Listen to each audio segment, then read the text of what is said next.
ભગવાન શ્રી કૃષ્ણએ અર્જુનનો રથ ચલાવ્યો અને કુરુક્ષેત્રના મેદાન ઉપર આપણે જાણીએ છીએ કે આટલી મોટી લડાઈ થઈ. એમાં ભગવાન શ્રી કૃષ્ણ એમના પક્ષે હતા, એટલે કે પાંડવોના પક્ષે હતા, અને ભગવાને પોતે અર્જુનનો રથ ચલાવ્યો અને માર્ગદર્શન આપ્યું. પ્રસંગે ટાણે સાથે રહીને ઘણી બધી સહાય કરી, અંતર્યામીપણે પણ કરી, ઐશ્વર્ય વાપરીને પણ કરી,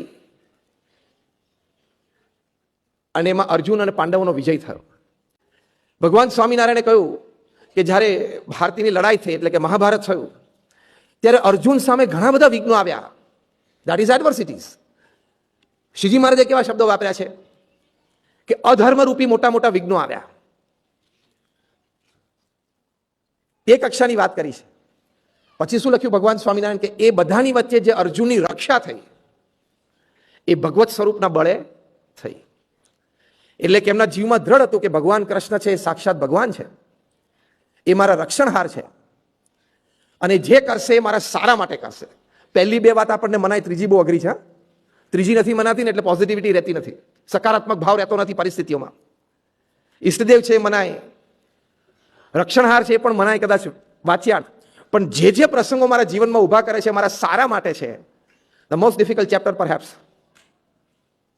કારણ કે ધંધામાં લોસ આવે તો આમ કેમ મનાય, પરિવારમાં વિખવાદ આવે તો આમ કેમ મનાય,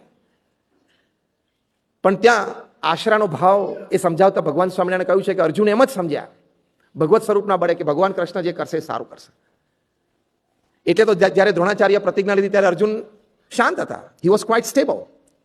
ભગવાન કૃષ્ણે પૂછ્યું, તને ખબર છે આ પ્રતિજ્ઞા લેવાની છે કે તને મારવાના છે કાલે, અને તું સૂતો છે, તમે જાગો છો ને? ભગવાનના વચનમાં વિશ્વાસ હતો, કારણ કે ભગવાન એમને કહેલું કે તમારી જીત થશે.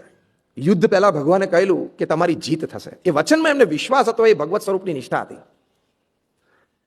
એટલે ભગવાન અને સંતના વચનમાં વિશ્વાસ, તો એ જે ભગવત સ્વરૂપનું બળ, એમાં જબરજસ્ત તાકાત છે કે કોઈ પણ સંજોગો પરિસ્થિતિમાં આપણે સકારાત્મક રહી શકીએ. જે વાત ભગવાન સ્વામિનારાયણ મધ્યના 45 વચનામાં લખી કે તમે સર્વે સંત હરિભક્ત પાર્ષદ, નાના મોટા ભાઈ ભાઈ તમામ, તમે સર્વે મારા કહેવાયા છો, તે મારે તમારામાં એક તલ માત્ર કસર રહેવા દેવી નથી.